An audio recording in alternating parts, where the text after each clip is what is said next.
Hi, I'm Sharda Agarwal and that's Mahesh Jayaraman, and we are co-founders of Sepalika, an online health platform and clinic to help people reverse chronic health conditions naturally. Today, the 28th of May, is International Women's Health Day.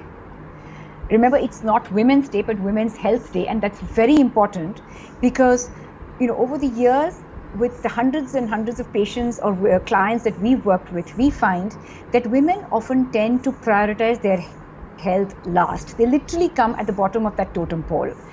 And given that we are sitting right now in Corona times when immunity is top of mind for all of us, what better day than today to look at immunity in the context of women? But first, Mahesh, both men and women have similar organs and organ systems. So why should women look at health and immunity differently compared to men? Fantastic starting point, Sharda. So first up, biologically, men and women are different. Socially, we are equal, no doubt, but biologically, the woman tends to have a more active immune system. This has been shown in studies, and probably, scientists are guessing that the reason this happens is because the woman is the one who carries the next generation. She's the one who gets pregnant, carries the child for 9 months and gives birth to the child. So she needs an immune system that can protect not just her but the next generation as well. So she has an extra strong immune system. So while this is generally good news, unfortunately in modern times everything becomes a double-edged sword. So what we find in the modern times is that this strong immune system, rather than being an unalloyed blessing, becomes something that can make women more vulnerable to autoimmune conditions. Autoimmune conditions are those where the immune system becomes hyperactive. So lots of women who today have thyroid problems have a version of it called Hashimoto's thyroid or autoimmune thyroid. They often don't know it themselves. But the reason that autoimmunity happens more in women is because they have a more active immune system. So therefore, a woman's periods, we have often found, is a time when she can be vulnerable to other kinds of issues. Just before the period onset, for example, immunity can become lower because the body is getting ready to have a period. So for women, period health and immune health are closely linked to each other, and on our 3 programs, our PCOD program, our menopause program, and on our healthy weight loss program, we have found that when we help women regularize their periods, their immunity improves, and when we improve their immunity, their periods get regularized. So there is something unique about women and their immunity.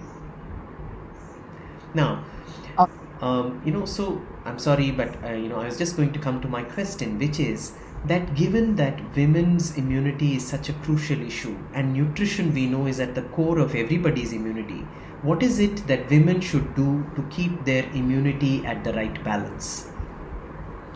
I would say 3 things, Mahesh, especially for women. The first is I find that women often undereat protein, and I'd like them to do that as the number one thing to boost the immunity, which is raise your level of protein, simply because proteins are what builds antibodies in our system, and antibodies are what help us fight a virus, a bacteria, or any pathogen. So it's important to up your levels of protein. While I must say that I have often found that women don't have, not only, there are some women who not just up their levels of protein, but they lack, either the digestive enzymes or the acid to digest the protein. So it's a combination of 2 things. 1, increase the amount of protein that you're having every day, and 2, ensure that you have the right amount of stomach acid and digestive enzymes, which is what we do with a lot of our clients in Sepalika, to ensure that you're digesting the proteins.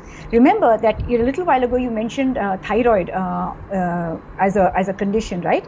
Now the thyroid hormones are built from protein. They're built from tyrosine, which is a form of amino acid which comes from protein. So one of the fundamental issues that we address when somebody comes to us with a thyroid issue is to ensure that they get the right level of protein. The second thing that I'd like women to do is a big issue, which is women don't have or don't take adequate amount of fat because they're worried about putting on weight. But you must remember that fats are important to actually, they're actually a fuel for your immune cells. They form all your cell membranes.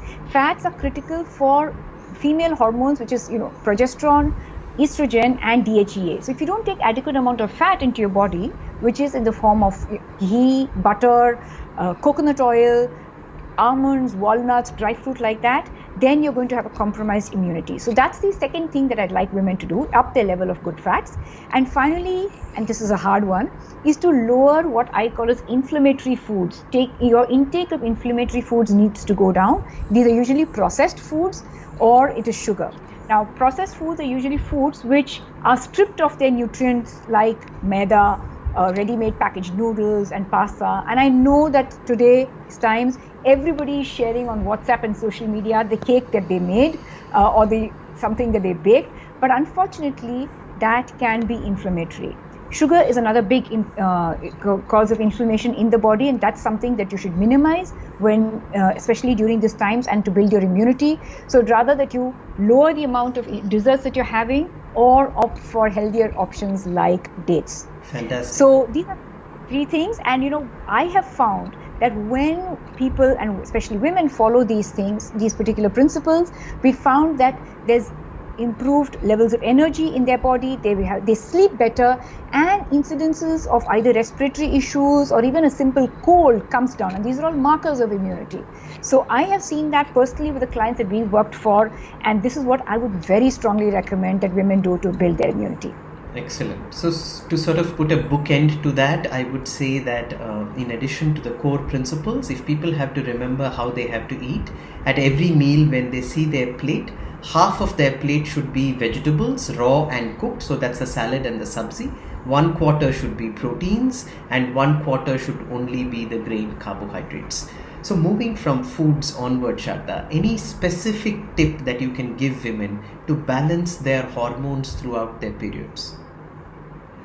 My personal favorite is the concept of seed cycling, which we follow at Sepalika. What I mean by seed cycling is we ask women to have different kinds of seeds in the first half compared to the second half of their menstrual cycle. And how seed cycling helps is that seeds have the ability to balance your hormones, and therefore women who find it hard to lose weight, women who have thyroid issues, women who are suffering from menopausal symptoms, women who have PCOD issues, women who are unable to regulate their periods, all can benefit hugely from seed cycling. How does it help? So in the first half of the first 14 days of your monthly cycle, I recommend that you have 1 tablespoon of flax seeds and 1 tablespoon of pumpkin seeds.